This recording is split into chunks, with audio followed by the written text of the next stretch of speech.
Hello friends, they used to be a sticker from a ball here. We removed it. After that, there was the same adhesive left that need to be cleaned off.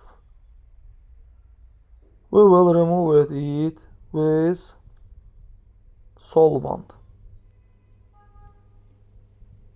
or any remover and a plastic card.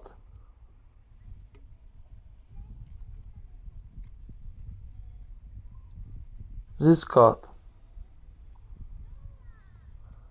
Apply a little solvent.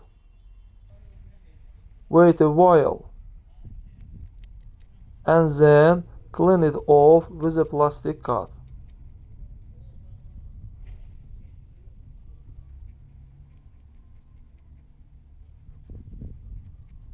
By this way.